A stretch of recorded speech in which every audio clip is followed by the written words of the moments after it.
Search and rescue operations in the MV Barima tragedy continues with more recoveries. As of 9 p.m. on July 19, 2026, authorities confirmed that 2 people were recovered after the MV Barima vessel sank on July 18, 2026. Based on new information reaching us at 1 p.m. today, 10 people have been recovered so far. 67 people were recovered during the initial search and rescue operation. Even as the search continues, hope of finding more survivors continues to fade. Meanwhile, authorities have also launched a criminal investigation into the circumstances surrounding the tragedy. All this as they work to determine what led to the vessel sinking. Last night at a press conference, the Minister of Public Works, Juan Egil, told the media that the captain and other crew members who survived have been tested to determine whether they were under the influence of any substance. They've also been detained pending an investigation. So let me first of all say with the crew. The captain is a survivor, the first engineer is a survivor, a sailor is a survivor. They're at Anna Regina in the police custody. The mate, which is the second most senior person on the boat, is also a survivor. Early in the day, we spoke to the captain and the mate. They were helping the boats out there in the search and rescue. The mate has returned to Georgetown. And the mate has returned to Georgetown. And like we would have done with the testing of the captain and the first engineer and the sailor that is at Anna Regina, we have subject the mate to the same testing. The results have not been the same like the others. And the persons you're meeting with later? The Transport and Harbors has a structure. It has a general manager. It has a manager that takes care of the crew and the vessels, which is the Marine Superintendent. We have the Chief Engineer, which take care of the boats and the welfare and the worthiness of the boats. We have the department that takes care of the revenue, and then we have personnel. So all of the management I'll be meeting with after. The investigation will extend to other individuals in authority, says Egil. All this as new information suggests authorities are not quite sure how many people were on board the MV Barima when it capsized. This is due to issues related to how the manifest is produced, which has led to discrepancies in finding out the true total of passengers on board. How the manifest is generated? The manifest is generated when you purchase a ticket. There is online booking, and so we had 100 such persons who used the online booking that generated a manifest of 100. We had 16 persons who used the MMG system, which is also another system to generate the manifest. And those 16 are also recorded, and you will get the names of all 116. So how many of the others that you found that have not been part of this manifest?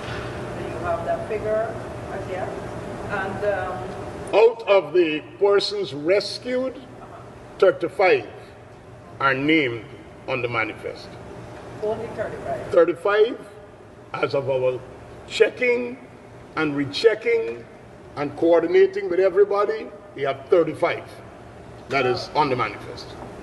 On the night of Saturday, July 18, 2026, and on what seems like an ordinary night, a ferry filled with 116 passengers, including men, women, and children, and a crew of 17, met with a fate no one expected. It was a trip like any other. The vessel was on a normal route heading to Port Kaituma in Region 1, Essequibo, when tragedy struck. What happened next will go down as one of the worst boat tragedies in Guyana's recent history. Suddenly, without warning, while passengers were asleep, the vessel capsized. And within seconds, life changed for the worse, for many on board, forever.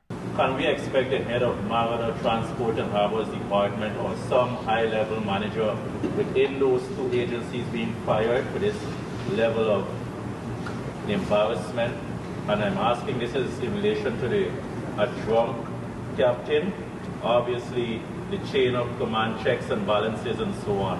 How often are these things being done? So can we see, because we know the captain is alive, so he will face the court obviously, but what's happening with big fishes? Can we see some dismissals? Well, the first question, using your colloquial term, jiggery pokery, what could have led to that? One word, we can't excuse it, mischief. Mischief. And I said earlier, that's why I'm outraged. There's a traffic manager that manages the Kingston Goods Wharf. There's a superintendent that is responsible for loading the vessel, whether it's cargo or passengers. And then there's an officer responsible for revenue. Because if you're putting on cargo, you got to pay for it, and if persons are going on the boat, you got to be paid. So I've already indicated to the general manager and the chairman of the Transport and Harbors Advisory Board that those persons are now the subject of an investigation. What action can be taken will be determined by the outcome. I can't be prejudiced and say, I'm firing this person, find that person. And just for the purposes of the public, MARAD has nothing to do with that. Transport and Harbors is an operator. MARAD is a regulator. Have they been regulated? Well, yes, they have been. We're talking here about operational breaches. Operational breaches. And that is purely level of operations. We have made it very clear. We get into the bottom of this and people will be dealt with.